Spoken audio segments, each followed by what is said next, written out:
4월 29일 광주 MBC 뉴스투데이입니다.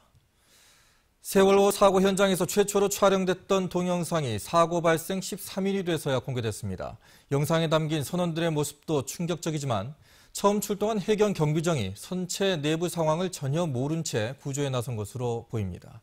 김양훈, 문현철 기자가 잇따라 보도합니다. 지난 16일 오전 9시 28분 헬기와 함께 가장 먼저 세월호 사고 현장에 도착한 해경 경비정 123정이 구조를 시작합니다.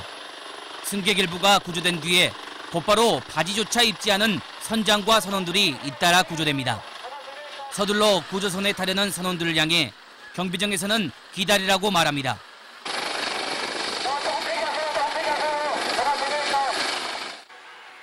구명보트에 탄 승객들을 신속히 배에 실어야 또 다른 승객들을 구조할 수 있는 상황.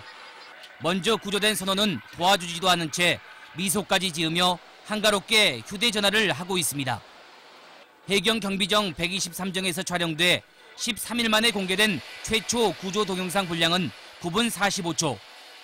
경비정에 탄 해경 직원이 휴대전화로 촬영한 것으로 사고 신고가 접수된 뒤 30분이 지난 9시 28분 58초부터 선체 침몰 이후인 11시 17분 59초까지 49개 영상으로 나뉘어져 있습니다. 사고 당일 공개됐던 11장의 화면은 당초 해경이 밝힌 것과는 달리 동영상의 일부가 아닌 같은 직원이 휴대전화로 찍은 사진인 것으로 확인됐습니다. 국민 감정을 자극할까 봐 공개를 하지 않는다던 해경은 뒤늦은 공개 이유를 묻는 취재진에게 그동안 해당 함정이 구조작업에 참여해 들어오지 않았기 때문이라고 말을 바꿨습니다. 그 이후에 사고 수습을 하다 보니까 이 함정이 한 번도 들어온 적이 없습니다. 이쪽에. 그러니까 공식적으로 이렇게 입항을 못했습니다. 너무 바빠서. 그러나 수사본부에는 지난 22일 이미 관련 영상을 제출한 것으로 확인됐습니다. 특히 검경합동수사본부가 목포 MBC 취재진에게 사고 증거 자료를 위해 촬영된 영상인 만큼 공개할 수 없다고 밝힌 지 하루 만에 영상이 전격 공개돼 공개 결정 주체와 배경에도 관심이 쏠리고 있습니다.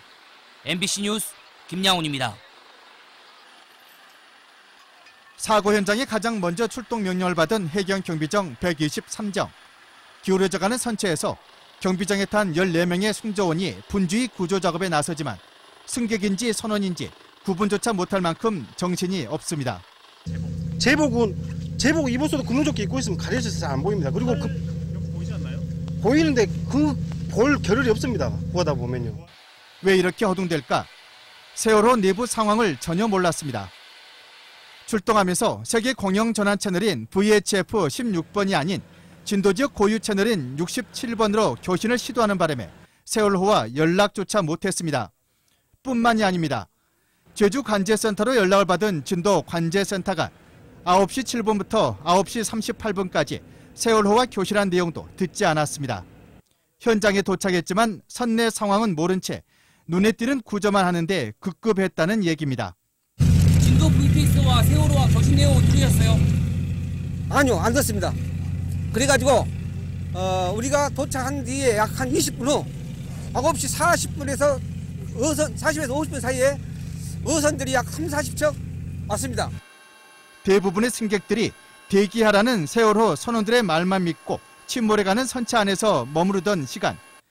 경비정 123정은 도착하자마자 외부 방송을 통해 승객들에게 탈출 명령을 내렸다고 밝혔습니다. 어떻게 했는지 시연해달라고 했습니다. 소리도 작고 무슨 말인지 알아들을 수가 없습니다.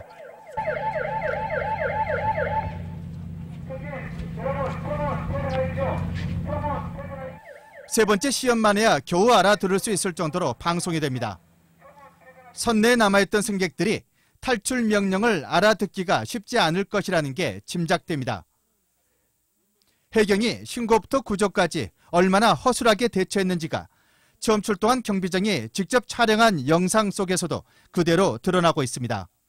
MBC 뉴스 문현철입니다.